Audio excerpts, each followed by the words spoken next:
Because I always fight with my friends, but I'll die for my family first, no matter what, whoever it is. And I actually got that from my Tata.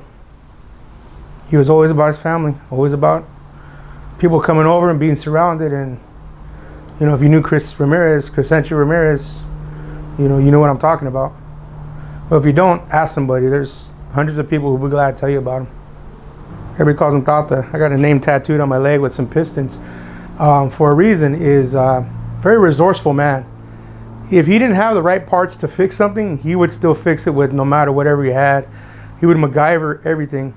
And the reason why I mention this, because when the civil rights leader Cesar Chavez died, and they had his funeral in Delano, California, myself, my mom, my grandmother, and my Tata, my nana, my Tata, we went in his old Ford Falcon. And we drove up there. We did the whole funeral, the march. We were up there for 2 days, I believe it was. And we marched his whole funeral service, and we helped out. And because my grandparents and my mom were all in the civil rights movement for farm workers and the UFCW and things like that. Well, we're coming home, and we're coming up the Grapevine. Anybody who's ever gone, or from Bakersfield to to San Fernando and going up the Grapevine, it's a steep hill. And a freeze plug blew out of the bottom of the motor of the car.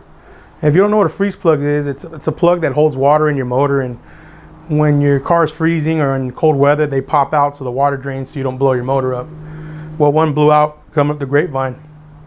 All the water came out of the car and we're overheated. So he pulls over, and my grandma's getting upset. She doesn't know what to do. My mom's like, oh man, we're stuck here in the middle of nowhere. And my Tata, he goes, nah, he goes, don't worry about it. So he goes in the trunk, opens the trunk up. He tells me, hey, he goes, walk around the floor right here. He goes, look for these little silver metal pieces about this big. I'm like, all right, so I go and walk around, look around. I find a couple, I bring them back to him. He's going through them. He goes, oh yeah, he goes, I'll use this one. So he goes over to the guardrail, and he gets his hammer, and he chips off a bunch of little pieces of wood. And he tells me, come here. He goes, watch this. He goes, this is what's gonna fix the car. And I go, what do you use the wood for? He goes, well, it's too small, so I'm gonna pound the wood in all the way around it. And I told him it's not gonna mess it up. He goes, no, it's gonna seal it. Now, how's it gonna seal it?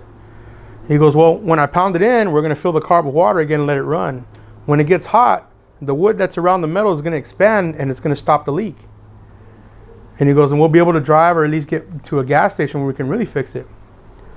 So I go, okay, and I think I'm like 12 or 13 at this point. I'm not really like getting it. So we crawl in there, and I'm handing a piece of wood, and he's under there tapping and everything. He took his shirt off, and he's in the dirt, and we're tapping, we're fixing this stuff, and somebody pulls over, you guys all right? And he goes, yeah, we got it, we're okay. So they leave, and he keeps tapping all these little pieces of wood, and has my grandma, my nana, and my mom go and get go get water, and they bring it back from the little spigot. We start filling it up. He turns the car on, it's warming up. He goes, now watch. We lay back down, and it's just pouring water out, and after about 2 or 3 minutes, the motor starts heating up, and the leak becomes less and less and less till it completely stops. I was amazed. I was like, this dude just fixed this steel motor with wood. Not even real wood, like chips of crappy wood that was just laying around. So he fills it up, we get back in the car, all right, get in, we take off. I think he had that Falcon for about another 5 or 6 years, and he never took the wood out. He never changed the plug, and then when he sold it like the way it was when he fixed it. But it never leaked again, never gave another problem. It's just, I always remember that in my head, because whenever I feel like I can't do something or figure something out, I always remember the resourcefulness of my Tata. He always told me, take it apart. You can fix it because somebody built it and put it together. Take your time, look at it, study it, go find a book on it. If you're not sure, read about it. He goes, you can learn anything in this world. You can learn how to do anything. You just have to read and want to do it. And that stuck with me. And it's actually kept me going through a lot of hard projects and things that I tried to do that I thought I was going to fail at. And in the back of my mind, it was like, nope, just sit there, study it, read it, take it apart. Somebody put it together. I can take it apart and put it back together. And that's basically what I do. If I can't figure it out, I just study it and figure it out and take my time, walk away and come back, and then I got it and do it. And it's because of that man that I'm able to do a lot of the stuff that I do today.